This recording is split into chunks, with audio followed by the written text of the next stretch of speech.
Okey, assalamualaikum dan salam sejahtera kepada sahabat-sahabat. Hari ni saya nak share satu video lah, nak servis perodua axia.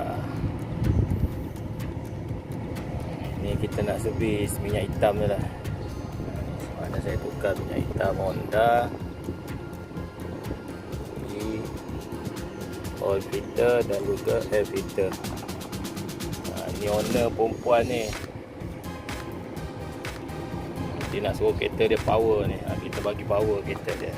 Okey, pada sahabat-sahabat yang nak DIY sendiri tu, bolehlah menonton video ni. Okey, selamat menonton dan assalamualaikum. Okey, first step kita buka ya. Nak paisam ni saiz 14. Kita drain minyak dia dulu.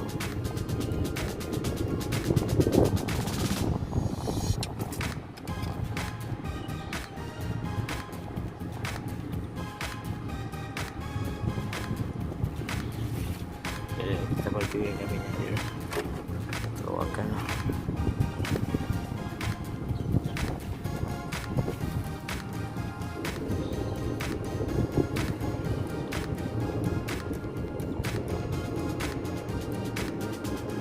Masa kita drain tadi, waktu dah penutup ni kita buka kan.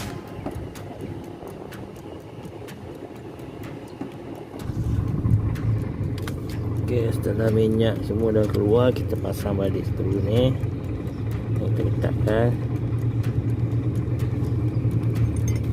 Gas panas saiz 14.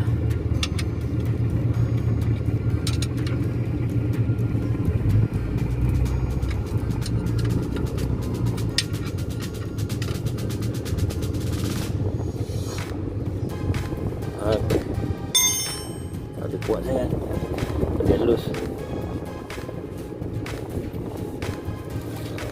Selesai. Sekarang kita nak tukar oil filter ni yang baru. Dan kita nak buka yang lama, dia ada kat bawah ni. Tu dia. Kita akan tukar.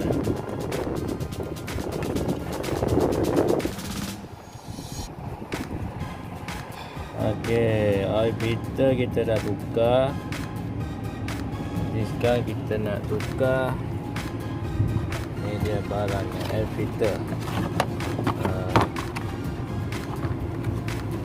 Okay. Air filter ni dia duduk kat sini. Kita kena buka kotak ni.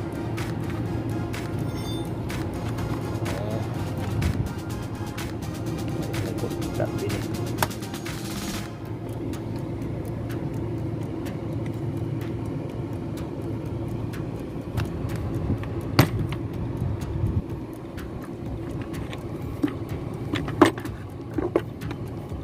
Ada.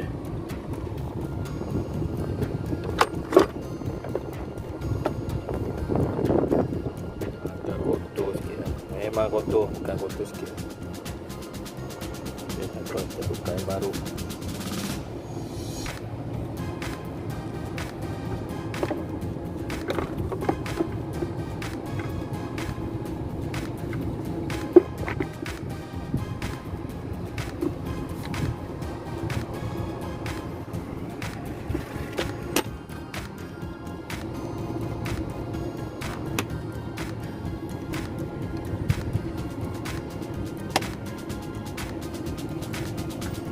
Proses terakhir kita akan masukkan minyak lah. Jadi kita pakai Honda V020. Memang terbaik lah minyak ni.